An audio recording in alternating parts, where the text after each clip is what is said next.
Hello, Highlanders. This is Mayor Rodman giving you a preview of this coming Tuesday's council meeting.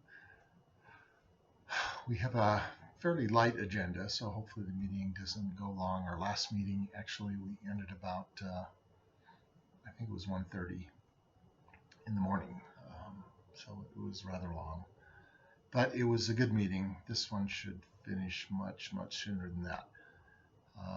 Again, we're going to be broadcasting this live for those of you that would like to participate but watch in the comfort of your home. We do have limited seating in the council room and out in the lobby because we're setting things up for 6-foot spacing. So on the agenda, you'll see a link for our YouTube channel and an email if you want to send comments in advance, or a number that you can call into if you want to make comments during the unscheduled public appearances part of the meeting or in a public hearing. So the meeting will start off with unscheduled public appearances. That's where residents can talk about whatever they want for 3 minutes.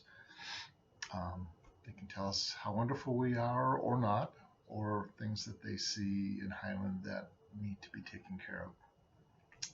So anyone is welcome to participate in that way. We have had things come up that were real problems, and we have been able to address them, so don't be shy if you want to share a concern. We'll have 2 presentations. The first will be on our police department accreditation. That will be from the director of the Utah Chiefs of Police Association, and our chief, Brian William, will be participating.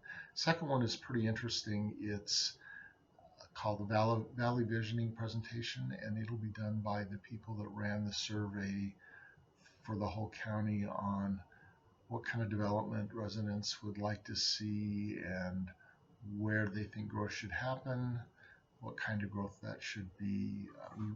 When you're doing transportation planning, you have to look ahead a long time as you build out your road infrastructure or buy land ahead of when you're going to need it so that you can get it cheaper.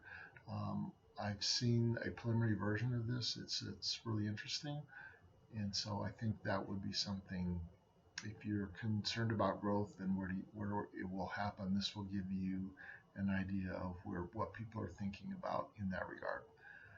Then we have 2 items on consent. One is approval of the meeting minutes from our July 7th meeting, and the second is a preliminary plat approval for a 4-lot subdivision north of on the north side of Timpanogos Highway, around 4,500 to 4,600 west. As you can see from the map, the way that's going to be developed is, even though the property fronts the highway, access will be through the back of the property. I think that's a good solution. It's consistent with our code, so it should be a relative simple yes, which is why it got put on consent. Then we're going to move on to a public hearing on a trail easement removal. It's land on the south side of property in West Highland that is adjacent to the Murdoch Canal Trail. And when that property was developed many years ago, the Murdoch Canal Trail wasn't there, and so an easement was set aside for the creation of a trail, which is no longer needed because of the Murdoch Canal Trail. So to me, it's a no-brainer. Staff is okay with it. I'm very okay with it. I imagine the council won't have an issue with it. Our next item is a resolution that we need to do if we want to get a $2 million water smart grant with the Bureau of Reclamation for putting in water meters on property that uses our pressurized irrigation system. The total cost of doing that will be about $4.9 million. This is a grant that will match you up to $2 million.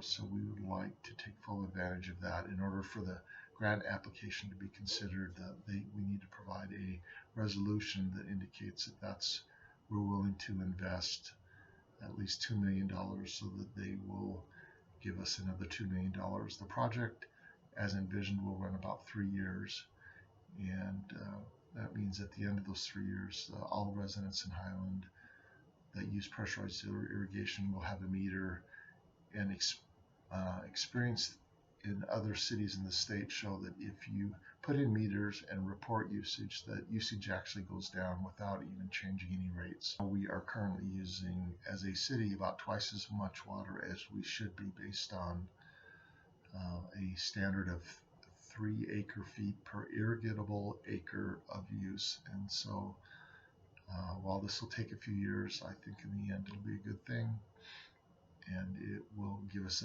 another tool to help people understand water usage better. The next item is an item that we get complaints on from time to time. That is people parking their cars on the side of the road on a long-term basis to sell them. We have a mini car lot, if you want to call it that, on Timpanogos Highway in the middle of the Longhorn field. There's often 3 or 4 cars parked at what will be an entrance into that property when it gets developed. We have people that park on Alpine Highway, North County Boulevard, and some residential streets, and it is actually not safe because people will stop or slow down, and it can cause accidents. So we want to put an ordinance that will prevent that behavior, and will give the police the authority to issue citations if needed. Well, the intent is not to issue citations. The intent is to warn first and then do citations, and then get into towing if needed. But our preference is to inform people what the rules are and let them choose to follow them. Then item 7 will be a signature of our support for a letter that the Timpanogos Service District is sending to the Utah Lake Commission about testing Utah Lake and when to put warnings up. The letter encourages them to use the level of toxins that are in the lake as the yardstick before you send out warnings, as opposed to other metrics that don't really quite matter as much. The sewer district wants warnings to happen when they're needed, but not to get people spun up about an issue when it's not needed.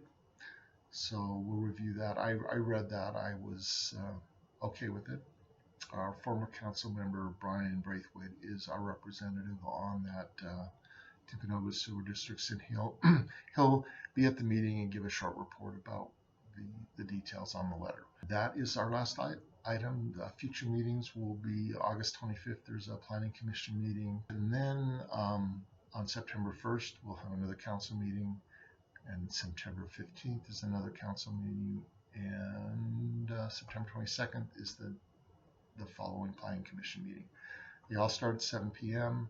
They will all be in our council room, but they will all be broadcast to anyone that wants to watch it on our YouTube channel. Have a great week, and we'll see you next time. Bye.